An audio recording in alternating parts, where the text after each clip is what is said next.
बढ़ती हुई ठंड के कारण पक्षियों का अपने घरों को गर्म रखना बहुत जरूरी था। चिड़िया और उसकी बेटी गुड़िया घने जंगल से सूखी लकड़ियां इकट्ठी कर रही थी। मम्मा चिड़िया अपने कुल्हाड़े से लकड़ियां काटती और उसकी बेटी गुड़िया वो कटी हुई लकड़ियां इकट्ठी करके गठरी बना रही थी। मम्मा, जब आप छोटी थी तो आप भी अपनी मम्मा के साथ ऐसे ही लकड़ियां लेने आया करती थी। हाँ बेटी, जैसे मैंने ये सब अपनी मम्मा से सीखा है ऐसे ही आपको अब ये सारे काम मुझसे सीखने होंगे। कालू के बच्चे, उठो और जंगल से सूखी लकड़ियां ले आओ। ऐसा ना हो कि जंगल से सूखी लकड़ियां ही खत्म हो जाएं। काम काम काम, जब देखो कोई ना कोई काम। तुम तो मुझे आराम भी नहीं करने देती हो। ऐसी ठंड में हम दोनों ही मरेंगे अगर सूखी लकड़ियां इकट्ठी ना की तो। वो चिड़िया हर रोज अपनी बेटी को साथ लेकर लकड़ियां लेने जाती है। फिर कालू कौवा अपने घर से निकलता है। वो उड़ता हुआ जा रहा था कि उसकी नजर चिड़िया पर जाती है। वो चिड़िया के पास जाता है। चिड़िया चिड़िया, मुझे कल से तेज बुखार है, प्लीज आप मुझे अपनी सूखी लकड़ियां दे दो।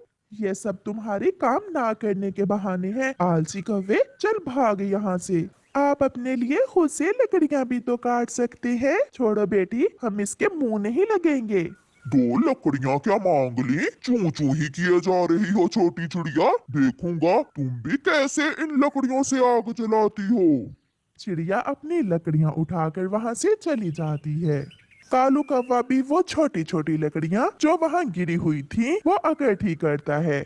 शाम हो जाती है। गुड़िया बेटी, चले हम नदी से पानी भी आए और फिर घर आकर आग जलाते हैं ताकि हमारा घर गर्म हो सके।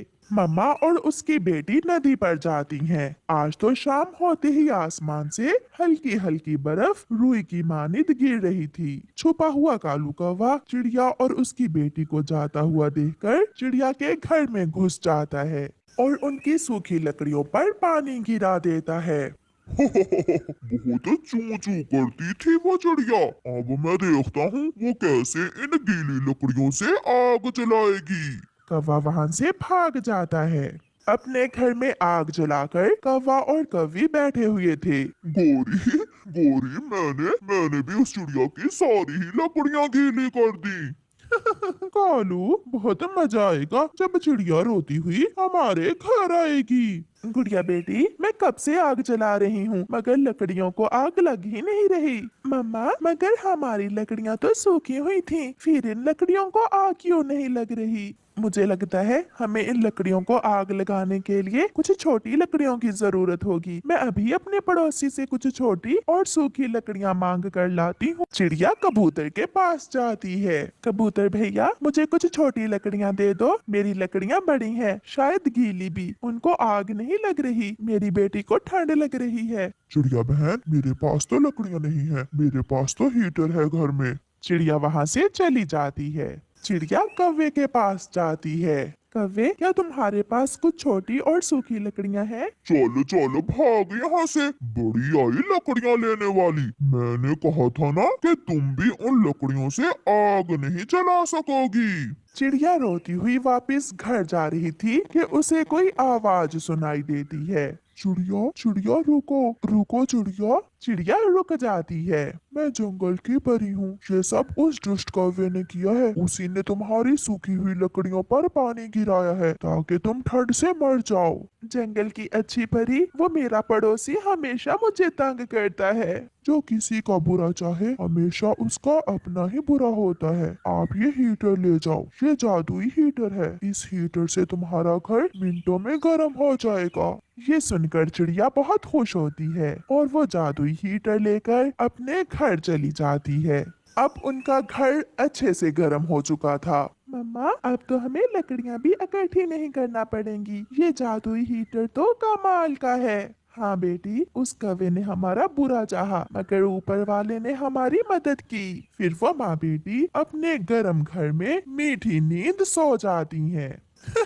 सुनाओ सुनाओ चिड़िया, रात कैसे गुजरी? मजा आया हम कौवों से उलझने का। तुम्हारी लकड़ियों पर पानी मैंने ही गिराया था। मेरा घर पहले से ज्यादा गर्म था क्योंकि मुझे जंगल की परी ने रात को एक जादुई हीटर दे दिया था। वो हीटर मिनटों में घर को गर्म करता है। चिड़िया वहाँ से चली जाती है और कौवे एक दूसरे का मुंह देखते रह जाते हैं। कालू, हमने तो इसका बुरा चाहा था, मगर अब तो इसे लकड़ियाँ भी इकट्ठी करने की जरूरत नहीं है। लूंगा, आज रात जंगल की परी से मैं भी जादुई हीटर लूंगा। फिर रात होते ही कालू कौवा अपने घर मौजूद लकड़ियों पर खुद ही पानी गिरा देता है। कालू, ऐसा ना हो कि वो जंगल की परी हमें जादुई हीटर दे ही ना और हम ठंड से मर जाएं। देगी, जरूर देगी। फिर कालू कौवा अपने घर से निकलता है।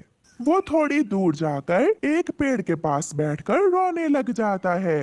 ओहो हो, ओहो,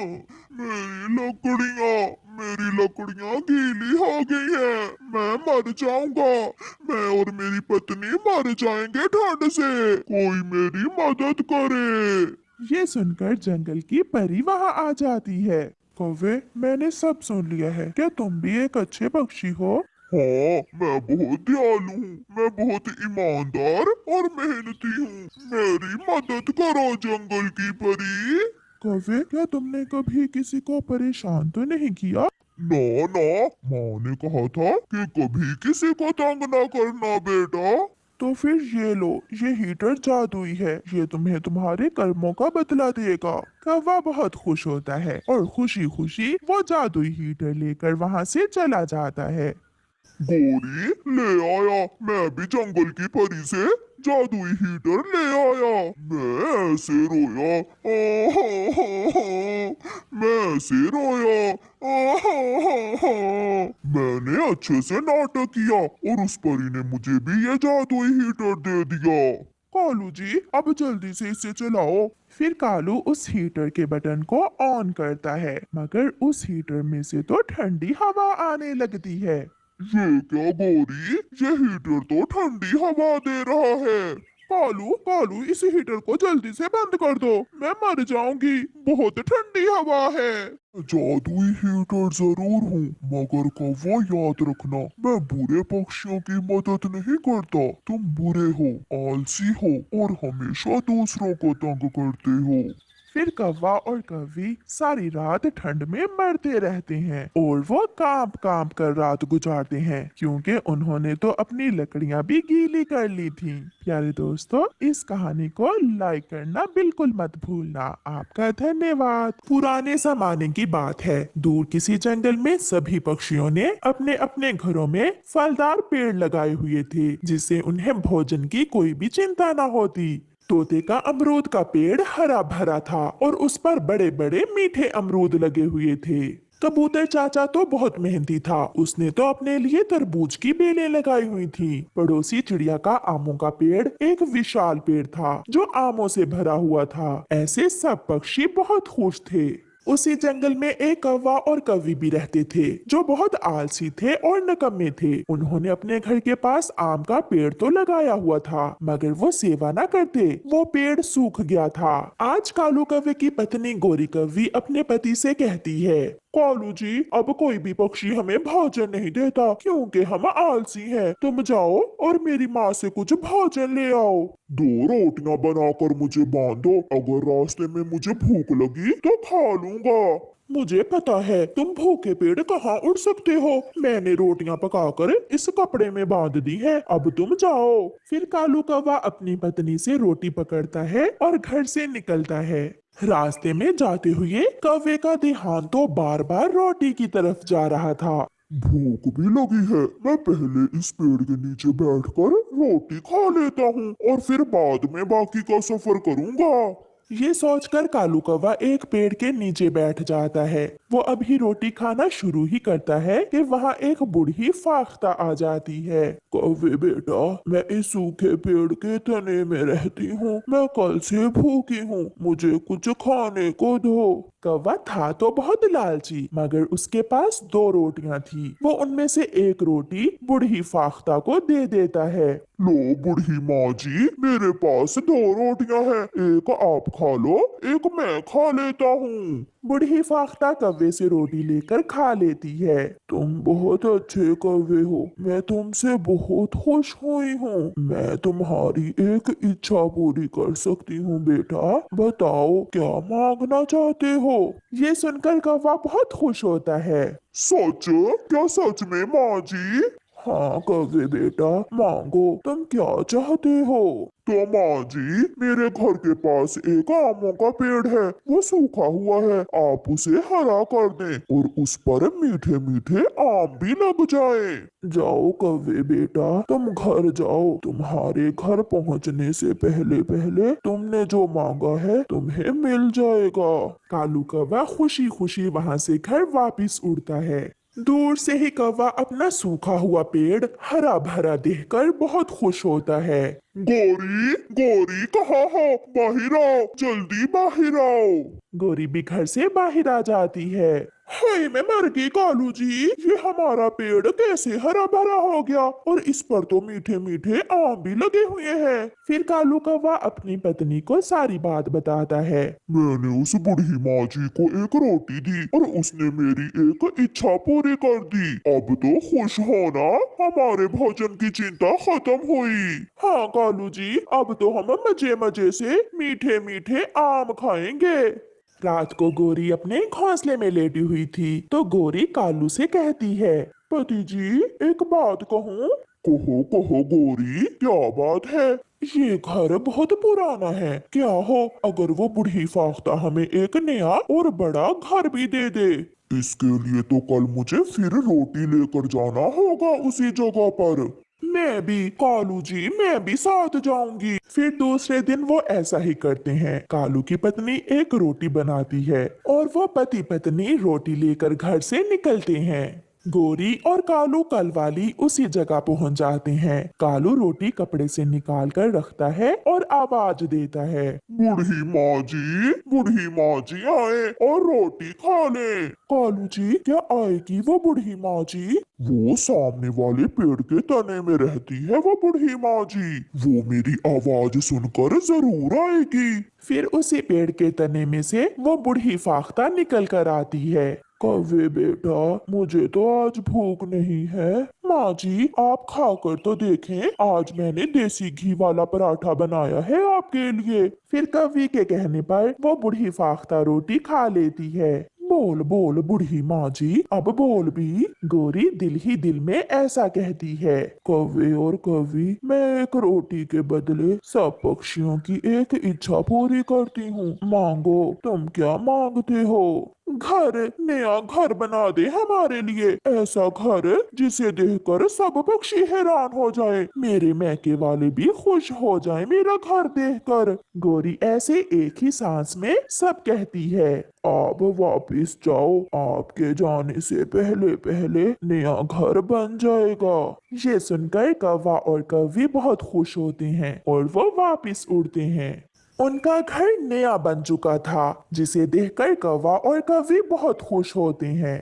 चिड़िया, कबूतर और तोता कौवी और कौवे का नया घर देखने आते हैं। कालू और गोरी, ये कैसे आपने नया घर बना लिया? क्यों छोटी चिड़िया, हमारा नया घर नहीं हो सकता, हमने आज ही दूसरे जंगल के लकड़हारे से बनवाया है ये नया घर।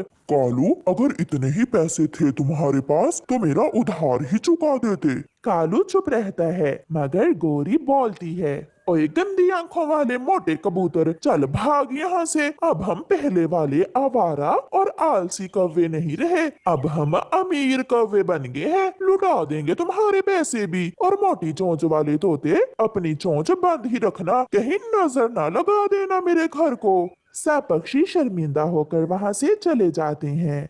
कौवा और कौवी ने घर में चले जाते हैं। गोरी कौवी तो ने घर में कभी इधर तो कभी उधर बैठ रही थी। कालू जी, मेरी माँ तो ये घर देखकर खुश हो जाएगी। मत भूलो गोरी, ये सब मेरी वजह से हुआ है। तुम तो मेरे सुंदर काले कौवे हो, अब मेरी एक और बात मान लेना। बताओ बताओ पत्नी जी, अब क्या बात है? कल हम फिर एक रोटी लेकर जाएंगे और बूढ़ी माँ से मेरे लिए सोने के गहने लेंगे। कालू चुप रहता है। दूसरे दिन गोरी सुबह सवेरे ही कालू को उठा लेती है। कालू जी, मेरे सुंदर पति जी, मैंने रोटी बना ली है, चलो मेरे साथ चलो। रोटी लेकर कौवे फिर से उड़ते हैं।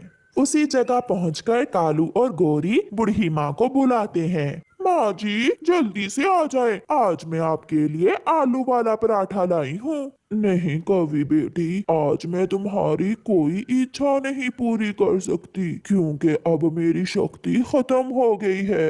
ये सुनकर गोरी बहुत निराश हो जाती है। बेटी, ये पराठा तुम मुझे दे दो, मैं इसे किसी गरीब पक्षी को दे दूंगी, और तुम मुझे बुखार की दवा ला दो।